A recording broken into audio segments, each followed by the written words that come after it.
Dalam memilih pemimpin masa depan, tentunya kita harus melihat dari bibit, bobot, dan bebet calon pemimpin tersebut. Karena tentunya arah masa depan bangsa harus dijalankan dengan nahkoda yang berpengalaman dan tahu tujuan.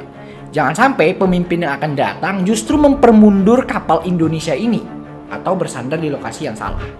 Perubahan sih boleh-boleh saja, tapi bukan merubah pondasi sebuah kemajuan, melainkan merubah masalah yang tak kunjung bergerak maju.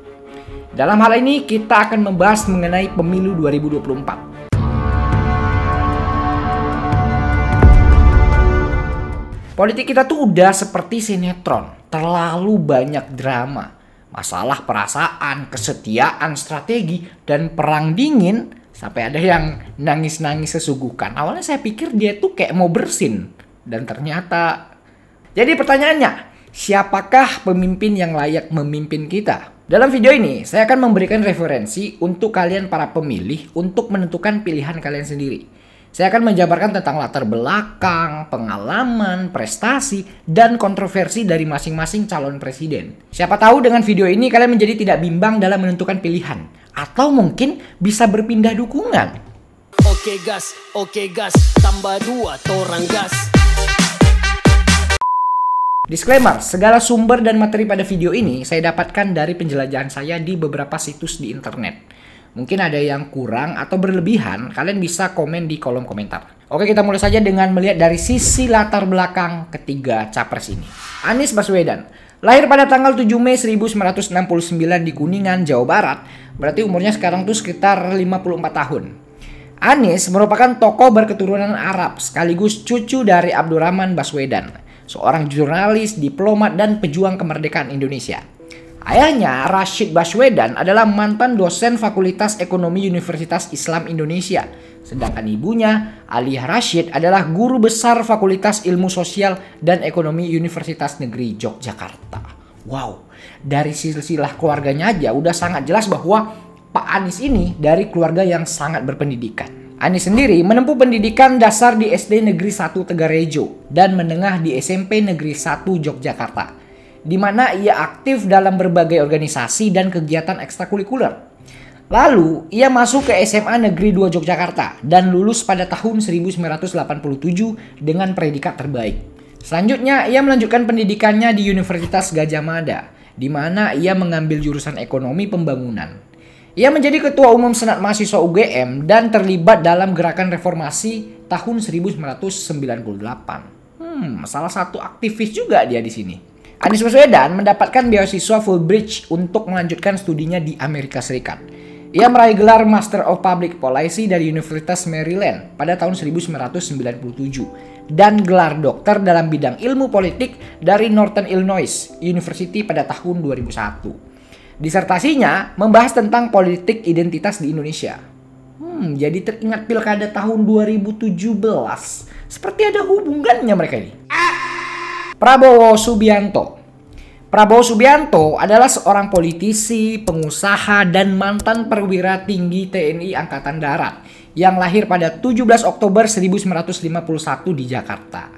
Saat ini usianya tuh menginjak 72 tahun. Ia adalah anak ketiga dari putra pertama dari pasangan Sumitro Joyo Hadikusumo, seorang ekonom dan politisi, dan Dora Marisigar, seorang wanita berdarah Minahasa.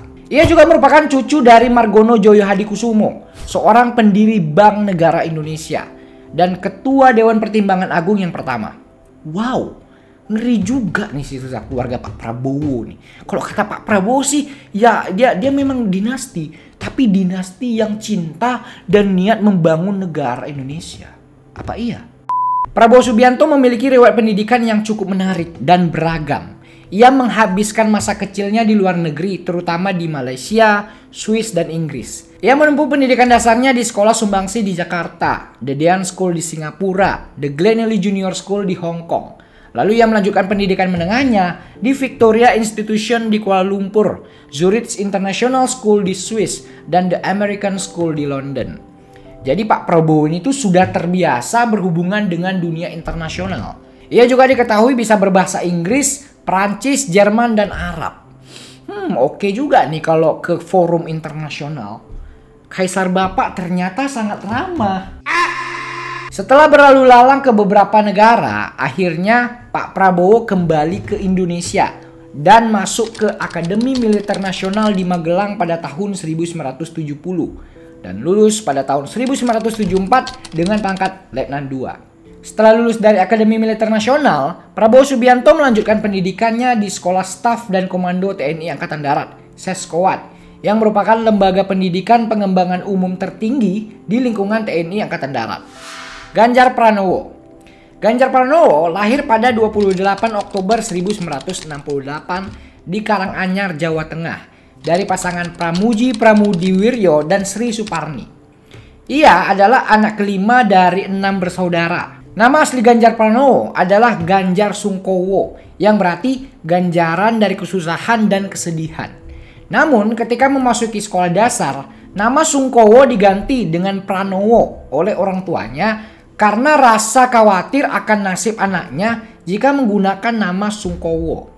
Ayahnya adalah seorang polisi yang pernah bertugas dalam operasi penumpasan PRRI di Sumatera. Ganjar Pranowo menempuh pendidikan dasar dan menengah di Kutoarjo, mengikuti tempat tugas ayahnya. Ia pernah menjadi juara kelas, juara lomba cerdas cermat, dan juara lomba pidato. Di SMPN 1 Kutoarjo, ia juga menunjukkan bakatnya sebagai pemimpin dengan menjadi ketua OSIS dan ketua pramuka.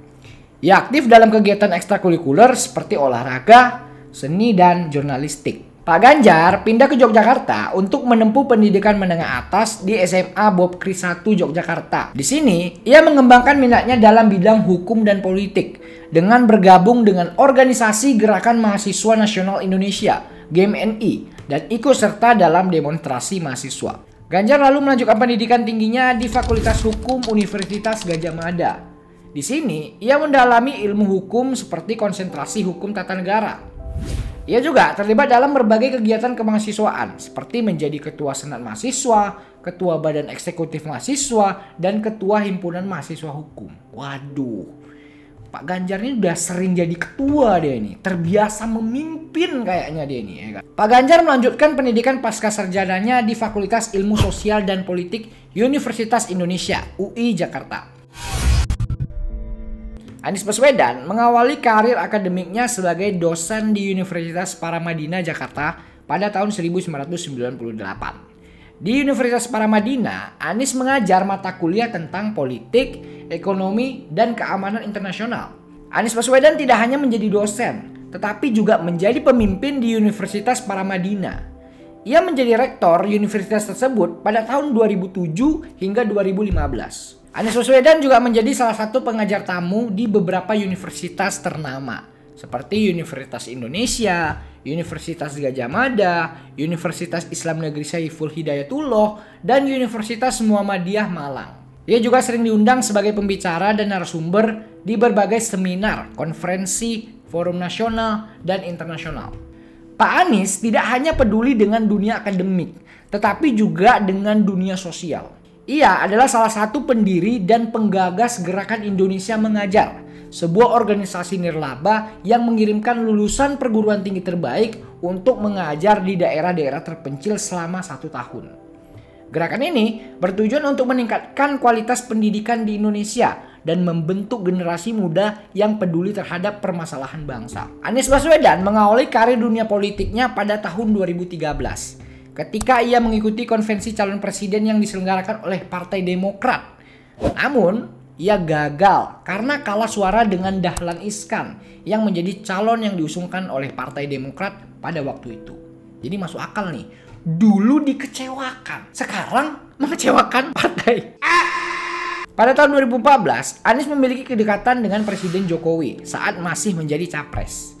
Kemudian ia ditunjuk oleh Presiden Joko Widodo menjadi Menteri Pendidikan dan Kebudayaan dalam Kabinet Kerja. Ini adalah jabatan pertama Anies di pemerintahan. Namun karir Anies Baswedan sebagai menteri tidak berlangsung lama. Pada tahun 2016 ia dicopot dari jabatannya dalam reshuffle kabinet.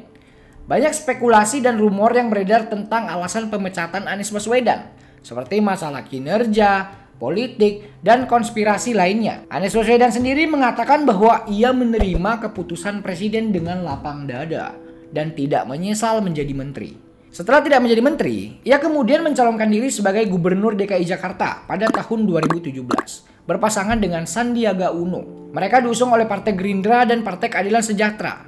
Anies berhasil memenangkan pemilihan umum Gubernur DKI Jakarta dengan perolehan suara sebesar 57,96% berkat politik identitas. Nanti ini di-cut coy.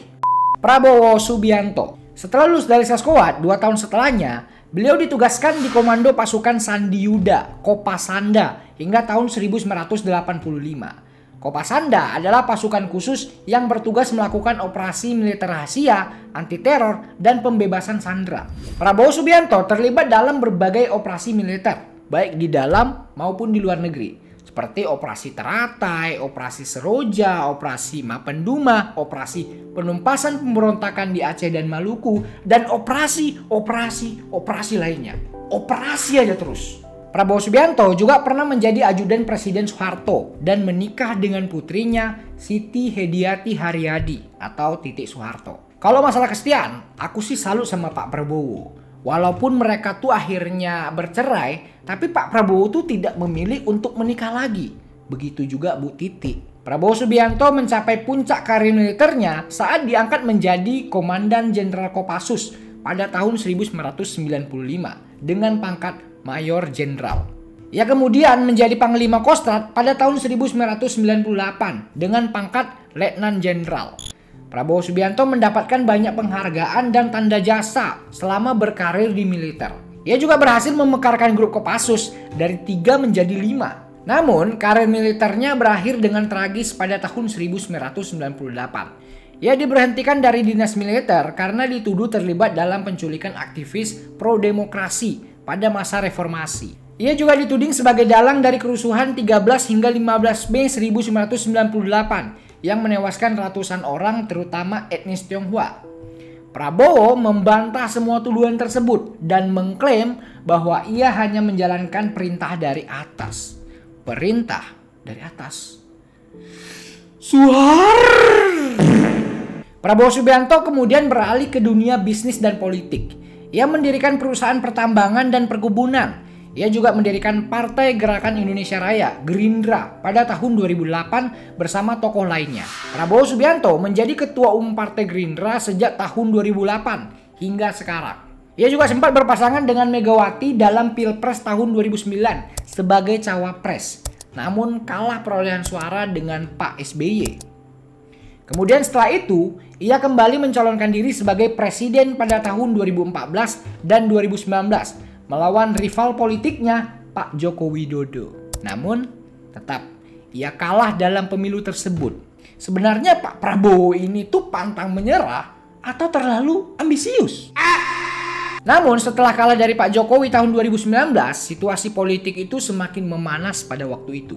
Kemudian Pak Jokowi melakukan rekonsiliasi politik dan bertemu dengan Pak Prabowo di MRT. Setelah pertemuan itu, Pak Prabowo diajak untuk membantu presiden di pemerintahan. Ia pun diangkat menjadi Menteri Pertahanan hingga saat ini. Ganjar Pranowo.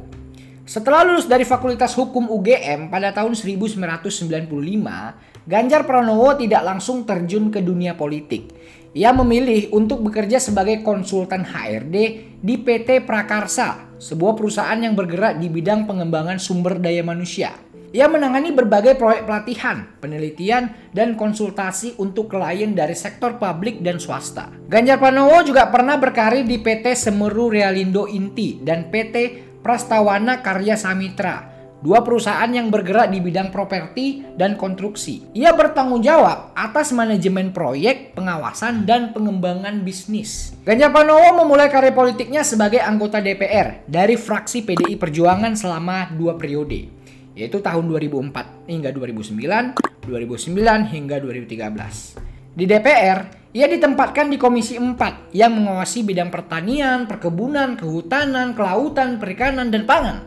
Pak Ganjar Pranowo terpilih sebagai Gubernur Jawa Tengah selama 2 periode, yaitu tahun 2013 hingga 2018, 2018 hingga 2023. Ia berhasil mengalahkan petahana Bibit Waluyo pada pemilihan tahun 2013 dengan perolehan suara 51,56%. Ia kemudian memenangkan pemilihan tahun 2018 dengan perolehan sebesar 58,37%, mengalahkan pasangan Sudirman Said dan Ida Fauziah. Apakah tahun ini dia juga berhasil mengalahkan calon lainnya? Baik, kita akan mengulas kilas baik ketiga capres ini saat mereka masih dalam jabatan politik. Anies waktu jadi Menteri Pendidikan dan Gubernur DKI Jakarta, Ganjar saat masih menjadi Gubernur Jawa Tengah, dan Prabowo saat jadi Menteri Pertahanan saat ini. Kita akan mengulas keberhasilan, prestasi, kegagalan, dan kontroversi mereka selama dalam jabatan politik. Yang pertama kita bahas Anies Baswedan. Kita mulai dari keberhasilan. Selama menjabat sebagai Menteri Pendidikan dan Kebudayaan, Pak Anies berhasil meluncurkan program Indonesia Pintar, yang merupakan perluasan dari program bantuan siswa miskin BSM.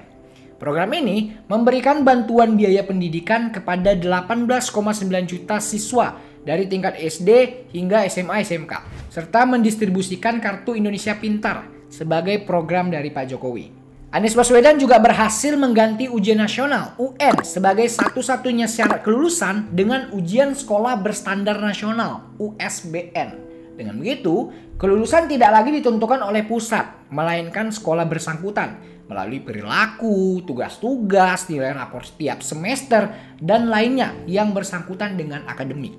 Anies juga meluncurkan dan mengembangkan kurikulum 2013 yang merupakan kurikulum baru yang berbasis kompetensi dan karakter. Selama menjadi Gubernur DKI Jakarta, Anies Baswedan meluncurkan program Jaklinggo untuk meningkatkan penggunaan transportasi umum di Jakarta. Program ini memberikan tarif flat Rp5.000 untuk seluruh moda transportasi, kecuali sepeda yang gratis. Anies Baswedan berhasil menyediakan rumah layak dan terjangkau bagi warga Jakarta dengan meluncurkan program rumah DP 0 rupiah. Rumah DP 0 rupiah tidak memerlukan uang muka atau DP sama sekali, tetapi hanya membayar cicilan bulanan yang disesuaikan dengan penghasilan warga. Dalam menangani masalah banjir, Anies membangun sumur resapan di berbagai titik di rawan banjir. Sumur resapan ini berfungsi untuk menyerap air hujan ke dalam tanah dan mengurangi debit air permukaan. Air hujan yang turun dari kawasan ini tidak dialirkan keluar, tapi dimasukkan ke dalam tanah. Dimasukkan. Anies Baswedan berhasil melestarikan dan mengembangkan kebudayaan Jakarta dengan merevitalisasi kawasan kota tua sebagai zona rendah emisi. Selain itu, ia juga merevitalisasi trotoar atau pelebaran trotoar di sejumlah jalan di ibu kota. Dari segi pembangunan, Anies Baswedan berhasil membangun kampung susun akuarium, flyover tapal kuda, JPU Pinisi di Jalan Jenderal Sudirman, pembangunan jalur sepeda, Jakarta International E-Prix Circuit JIC yang menjadi sirkuit Formula E, dan yang terakhir adalah Jakarta International Stadium JIS. Sekarang, kita akan membahas kegagalan dan kontroversi Pak Anies Baswedan. Selama ia menjadi Menteri Pendidikan dan Kebudayaan, beberapa kebijakan dan program gagal dilaksanakan. Anies Baswedan dinilai gagal menyelesaikan masalah sertifikasi guru, yang merupakan program yang memberikan tunjangan profesi kepada guru yang telah memenuhi standar kompetensi. Anies juga dinilai gagal menyelesaikan masalah kualitas dan relevansi pendidikan tinggi. Masalah ini meliputi rendahnya akreditas dan ranking perguruan tinggi di Indonesia, baik di tingkat nasional maupun internasional, serta rendahnya daya saing dan keterampilan lulusan perguruan tinggi di pasar kerja. Anies Baswedan menganggarkan 10 juta euro, sekitar 146 miliar, untuk pameran buku Frankfurt 2015, di mana Indonesia menjadi tamu kehormatan. Anggaran tersebut dinilai terlalu besar dan tidak transparan, sehingga Pak Anies dilaporkan ke Komisi Pemberantasan Korupsi. Anies sendiri membela diri dengan mengatakan bahwa anggaran tersebut sesuai dengan kesepakatan antara pemerintah Indonesia dan Jerman, serta bermanfaat untuk mempromosikan budaya dan sastra Indonesia di dunia. Selama menjabat sebagai gubernur, Anies Baswedan gagal menyelesaikan masalah reklamasi Teluk Jakarta, yang merupakan proyek pembangunan pulau-pulau buatan di pesisir utara Jakarta. Proyek ini telah menuai kontroversi sejak era kepemimpinan gubernur sebelumnya, Basuki Cahayapurnama atau Ahok. Anies sempat berjanji untuk menghentikan proyek ini saat kampanye, tetapi kemudian mengubah sikapnya setelah terpilih. Anies Baswedan mengeluarkan izin reklamasi untuk 3 pulau, yaitu C, D, dan G, dengan alasan hukum dan ekonomi. Hal ini menimbulkan kekecewaan dan kritik dari berbagai pihak, seperti masyarakat, aktivis, dan pengamat. Anies Baswedan dinilai gagal menyelesaikan masalah sampah di Jakarta, yang merupakan salah satu sumber pencemaran lingkungan dan penyakit. Anies Baswedan sempat berjanji untuk mengurangi volume sampah di Jakarta hingga 30% pada tahun 2020, tetapi tidak tercapai. Pak Anies juga gagal mengatasi masalah tempat pembuangan akhir TPA Bantar Gebang yang merupakan tempat penampungan sampah terbesar di Indonesia. TPA ini telah mencapai kapasitas maksimal dan mengancam kesehatan dan keselamatan warga sekitar. Program DP 0 rupiah gagal mencapai target pembangunan rumah dari yang semula 232.214 unit menjadi hanya 10.000 unit. Program ini juga meningkatkan batas maksimal penghasilan warga yang dapat mengikuti programnya dari yang semula 7 juta menjadi 14,8 juta. Kalau begitu sih bukan untuk penghasilan rendah lagi. Orang tidak mampu sudah pasti tidak akan mendapatkan rumah ini. Kebijakan sumur resapan untuk menangani banjir juga tidak efektif merendam banjir skala kawasan kota karena keterbatasan kapasitas dan luas sumur resapan yang dibangun. Sumur resapan tidak dapat menampung debit air hujan yang besar dan meluas, terutama di daerah yang memiliki lapisan tanah aluvial yang tidak dapat menyerap air dengan baik. Kepemimpinan Anies di Jakarta juga dinilai tidak mampu meningkatkan kesejahteraan masyarakat, seperti mengurangi kemiskinan, pengangguran, dan ketimpangan sosial. Anies juga tidak mampu memenuhi kebutuhan pokok masyarakat, seperti air bersih, listrik, dan pangan. Lanjut kita membahas Pak Prabowo Subianto. Menteri Pertahanan Prabowo berhasil meningkatkan kualitas dan kuantitas alat utama sistem pertahanan, alutsista, dengan membeli beberapa peralatan tempur dari luar negeri, seperti pesawat tempur Rafale dari Prancis, kapal selam Scorpion dari Prancis, dan helikopter Apache dari Amerika Serikat. Prabowo juga berupaya untuk menekan impor alutsista dan lebih memilih untuk membeli dari produsen dalam negeri, seperti kendaraan taktis maung buatan PT Pindad. Ia juga aktif menjajaki kerjasama industri pertahanan dengan berbagai negara-negara produsen yang potensial dan memiliki komitmen nyata melakukan alih teknologi dengan industri pertahanan nasional. Prabowo membantu ketahanan pangan Indonesia dengan membangun lumbung pangan di beberapa daerah di Indonesia yang kita kenal dengan nama proyek food estate. Hal ini dilakukan untuk memastikan kebutuhan pangan masyarakat tercukupi. Di bawah kepemimpinannya, ia melaksanakan program bela negara. Program yang dilaksanakan untuk meningkatkan kesadaran, kemauan, kemampuan, dan ketertiban warga negara dalam membela negara. Salah satu bagian dari program bela negara adalah pembentukan komponen cadangan, KOMCAT, yaitu sumber daya nasional yang disiapkan untuk dikerahkan melalui mobilisasi guna memperbesar dan memperkuat kekuatan utama yaitu TNI. Pak Prabowo juga meningkatkan sumber daya manusia di bidang pertahanan dengan mengirimkan taruna Akademi Militer di semua matra untuk belajar di Akademi Militer Amerika Serikat, membangun program studi baru di Universitas Pertahanan, dan memberikan beasiswa kepada para peneliti dan akademisi di bidang pertahanan. Prabowo menunjukkan kepedulian dan solidaritas yang tinggi terhadap rakyat Palestina yang sedang mengalami krisis kemanusiaan akibat serangan Israel. Prabowo menyumbangkan uang pribadinya sebesar 5 miliar untuk diberikan kepada rakyat Palestina melalui Palang Merah Internasional. Prabowo juga memberikan beasiswa kepada 22 mahasiswa Palestina untuk berkuliah di Universitas Pertahanan. Kegagalan Pak Prabowo yang ramai diperbincangkan adalah program food estate di Kalimantan Tengah. Perkebunan singkong yang luasnya 600 hektar di Desa Tawai Baru, Kabupaten Gunung Mas, mangkrak dan tidak tumbuh dengan baik. Penyebabnya dikatakan karena ketidaksesuaian lahan, iklim, dan budaya lokal. Misalnya di Kalimantan Tengah, proyek food estate menggunakan lahan gambut yang rentan terbakar, kering, dan asam. Hal ini dapat merusak ekosistem, mengurangi kesuburan tanah, dan meningkatkan emisi gas rumah kaca. Di Papua, proyek food estate menimbulkan konflik sosial, budaya, dan politik. Jadi gimana nih Pak Prabowo? Apakah program food estate ini harus lanjut? Prabowo mendapat protes dari sejumlah aktivis dan keluarga korban pelanggaran HAM yang menuntut agar Pak Prabowo bertanggung jawab dan diadili atas perannya dalam kasus-kasus seperti penculikan aktivis 1998, kerusuhan Mei 1998, dan pelanggaran HAM di Timur Leste. Mereka juga menuntut agar Prabowo membuka arsip-arsip militer yang berkaitan dengan kasus-kasus tersebut. Ganjar Pranowo. Hingga saat ini, Jawa Tengah telah mengoperasikan 28 Mall Pelayanan Publik (MPP) dengan tujuan menyediakan layanan yang mudah, terjangkau, dan cepat bagi warga masyarakat. Ganjar terus berkomitmen untuk meningkatkan kualitas pemerintahan di tingkat provinsi dan kabupaten melalui penerapan e-governance dengan tujuan mengurangi resiko korupsi, kolusi, dan nepotisme. Ganjar juga menerapkan program Kartu Tani. Program ini dimaksudkan untuk mengimplementasikan pendistribusian, pengendalian, dan pengawasan pupuk subsidi kepada petani yang memenuhi syarat. Ia juga membuat program Lapak Ganjar dengan tujuan dari program ini adalah memberikan tempat usaha, pelatihan, pendampingan bisnis, edukasi mengenai pemasaran produk, dan peluang untuk memamerkan produk.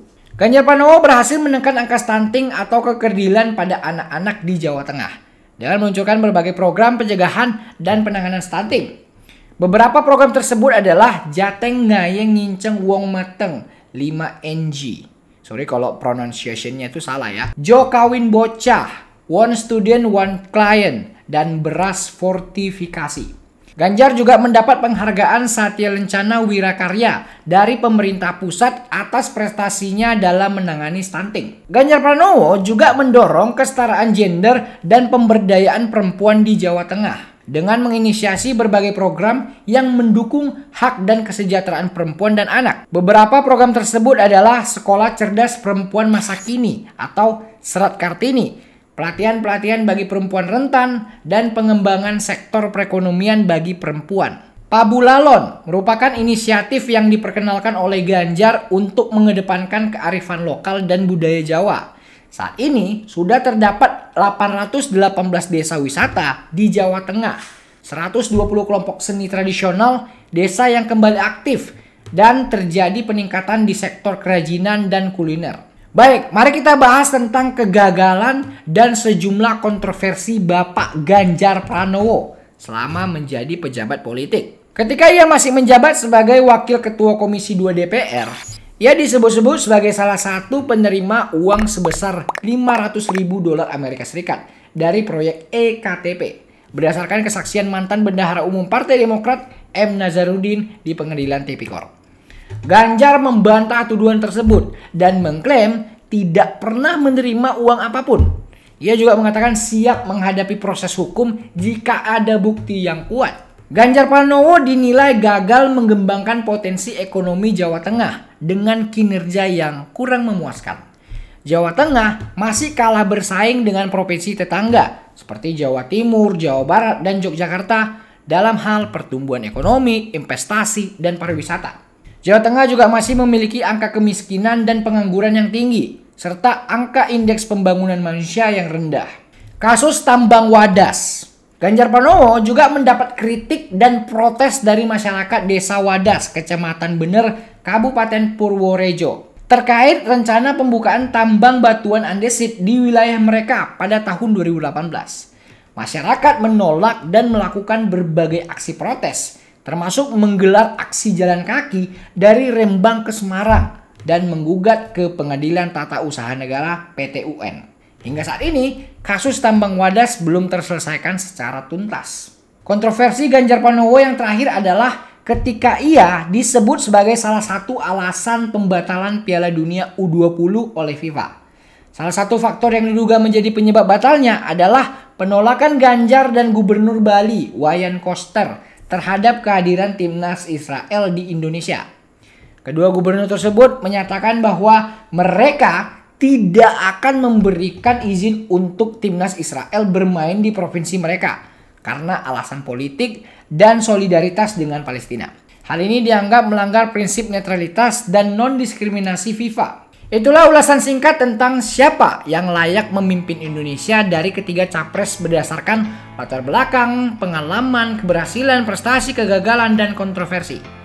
Semoga ulasan ini bisa memberikan kalian itu gambaran yang jelas dan objektif tentang masing-masing capres, sehingga kalian bisa menentukan pilihan kalian dengan bijak dan cerdas. Disclaimer sekali lagi, bahwa semua materi pada video ini saya dapatkan berdasarkan penjelajahan saya di internet. Maka, jika ada kekurangan atau berlebihan, kalian bisa kritik dan komen di kolom komentar.